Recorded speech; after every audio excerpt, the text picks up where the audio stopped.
கோவை வியாபாரிகள் நல சங்கத்தினர் அரசு பள்ளி மாணவ மாணவிகள் 250க்கும் மேற்பட்டோருக்கு கல்வி ஊக்கத்தொகை மற்றும் விருதுகள் வழங்கி கௌரவித்தனர்.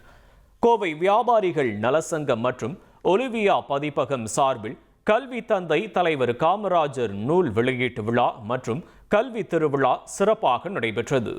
வியாபாரிகள் நலசங்க தலைவர் கருணா ஹரிராம் தலைமையில் நடைபெற்ற இவ்விழாவில் வியாபாரிகள் நலசங்க செயலாளரும் ஒலிவியா ஸ்டோர்ஸ் உரிமையாளருமான வினோத் முன்னிலை வகித்தார். மேலும் வியாபாரிகள் நலசங்க பொருளாளர் முத்துக்குமார் வரவேற்புரை ஆற்றினார். நூலாசிரியர் கருணா ஹரிராம் எழுதிய கல்வி தந்தை தலைவர் காமராஜர் என்ற நூலை ஸ்ரீராம் பாலிமர்ஸ் நிர்வாக இயக்குனர் சாந்தாராம் வெளியிட மதுவிலக்கு மற்றும் ஆயத்தீர்வைத்துறை அமைச்சர் விக்னேஷ் பெற்றுக்கொண்டார்.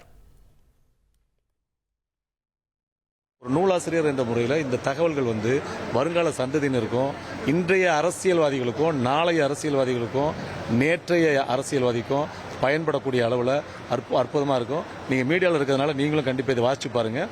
நிறைய தகவல்கள், நிறைய பெரும்பான்மையான தகவல், இந்த தகவல்கள் மாணவர்கள்ட்ட சரியான வகையிலோ இளைஞர்கள்ட்டையோ ரீச் ஆச்சுன்னா நமக்கான தலைவர்களை, நல்ல தலைவர்களை, ஒரு சீரும் சிறப்பான தலைவர்களை எப்படி தேர்ந்தெடுக்கணும் அப்படிங்கிறது மட்டும் இல்லாமல் அவங்களே தலைவர்களாக உருவாவாங்க. இதை முதலமைச்சர் படிக்கணும். உண்மையை இந்த ஆட்சி பண்ணுவதற்கு இது ஒரு guide. This is the guide of chief minister. இனி செல்லும் இடமெல்லாம் செய்தி.